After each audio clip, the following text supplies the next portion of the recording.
الله الحمد لله الذي فرض على عباده فرائض فلا تضيعوها ونهانا عن منكرات فلا تقربوها، والصلاة والسلام على رسول الله وآله وصحبه ومن والاه. خوشکانی بەڕێز شوێنکەوتوانی پێغەمبەری پێشەوا صلی الله عليه وسلم، باڵاپۆشی لە ئاینی پیرۆزی ئیسلامە. باڵاپۆشی حیجاب واتە لە ئاەتەکانی قورئانی پیرۆز و فەرمایشتەکانی پێغەمبەری خوایە صلی الله عليه وسلم فەرضێکە خوای پەروەردیگار لەسەر خوشکان و دایکان و کچانی ئومەتی پێغەمبەری خوا صلی الله عليه وسلم هەر وەکو باقی واجباتەکانی تر و فەرمانەکانی تر خوای گەورە فەرمانی پێکردووە.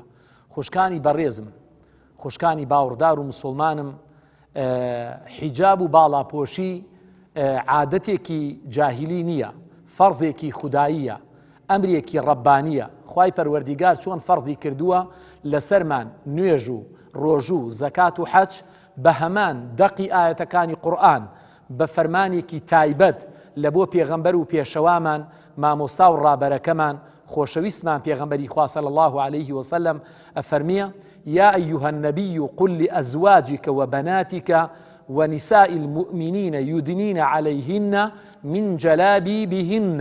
ئەم ئاەتە ئەمرمان پێ دەکا، واتە ئەمر بە پێغەمبەری خوا دەکا صلی الله عليه وسلم.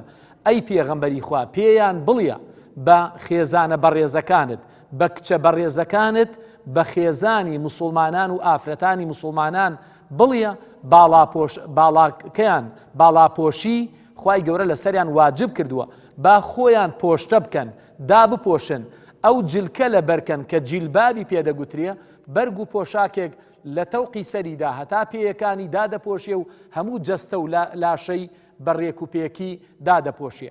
ئەو ئافرەتە بەڕێزەی کە خوای پەروەردیگار ئەمری پێکردووە ئەبێ نوێژەکانی بکا و ڕەمەزان بە ڕۆژوو بێ، هەمان ئەو ئاەتە، هەمان فەرمانی خوای پەروەردیگارە و لە قورئانە فەرمانی کردووە.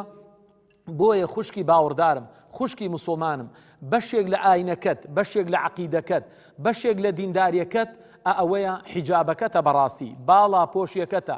ئەو حیجاب و باڵاپۆشیە کە بەڕاستی چۆن بۆ نییە نوێژ نەکەی و ڕۆژووی نەگری، بە هەمان شێوە بۆ نییە کە باڵا نەپۆشی و حیجاب نەکەیتە بەر بەرگێکی دیکە لە بەرکەی، بەڵکو بۆ نییە. بەخوای گەورە دەفەرمیە: وما كان لمؤمن ولا مؤمنة إذا قضى الله ورسوله أمرا أن يكون لهم الخيرة من أمرهم. کاتێک کە خوای پەروەردیگار فەرمانێک دەکا و ئەمرێک دەکا، بۆ نییە بە هیچ جۆرێک لە فەرمانەکەی خوای گەورە لادەی. بۆیە خوشکانی بەڕێزم، خوشکانی مسلمان، دایکانی ئازیز، بەڕاستی دەبێ بزانن ئێوەی مسلمان لە ئەمڕۆکە گەورەترین دەعوە و بانگەوازی بە لەچکەکەت، بە چەفیەکەت، بە حیجابەکەت و باڵاپۆشیەکەت لە بۆ خوای پەروەردیگار و دین و پەیام و دەعوەکەی خوای پەروەردیگار دەکەی. بۆیە سەرۆکە دۆڕاوە گەورەکەی بەریتانیا غلادستون دەڵێتن: لن يستقيم حالنا في الشرق ما لم يرفع الحجاب عن وجه المرأة ويغطى به القرآن. ئەفەرمیە هەر کاتێک ئێمە ناتوانین لە ڕۆژهەڵات، ناتوانین لە ناو مسلمانانە کاروبارمان ڕاست و ڕێک بکەین ئیلا ئەو کاتەی ئەگەر توانیمان حیجابمان لەچک و چەفێی سەر ئافرەتانی مسلمانمان کردەوە لە سەریان و هێنامان پێچامان لە قورئانەکانیان، پێچامانە قورئانەکانیانەوە.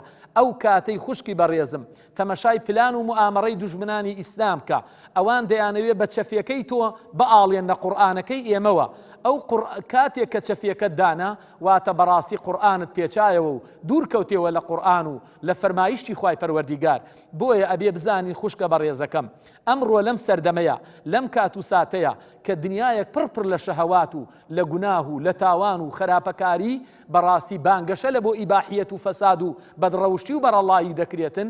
ئەتۆی خوشکی مسلمان، ئەتۆی ئافرەتی مسلمان، ئەتوانی بە حیجابەکەت بەڕاستی وەکو مجاهیدەیەک، وەکو ئافرەتێکی ساڵیحە ببی بە داعی و بانخوازیەک، بەشێک لە پەیامەکە و دینی خوای پەروەردیگار و منهەجەکەی خوای پەروەردیگار لەم سەدەی 21ەیە بەڕاستی ئەتۆ لە مەیدانی جەنگ دای، لە مەیدانی تێکۆشان دای لەگەڵ شەیطان و شەیاطینەکان و بەرەی خوانەناسان و بێباوڕان و کافران و ستەمکاراندا، لەگەڵ ئەو کەسانەی کە دەیانەوێت تۆ لە بەها باڵاکان، لە ئەخلاقە گەورەکان، لە ڕەوشتە جوانەکان، لە حیجاب و حەیا و حیشمەتی دایکایەتی و کچایەتی دوورت بخەنەوە بەڕاستی. بۆیە تۆی ئافرەتی مسلمان ئەبێ زۆر زۆر زیرەک بی، زۆر تێگەشتوو بی، زۆر وریابی، زۆر وشیار بی. ئەمە فەرمانی خوای پەروەردیگار و پێغەمبەرەکەتە، بیخە سەرسەرتەوە، بیخە بەرت، بیکە بەرت، چونکی ئەمە فەرمانێکی ئیلاهیە، فەرمانێکی ڕەبانیە، عادەتێکی جاهیلی نییە.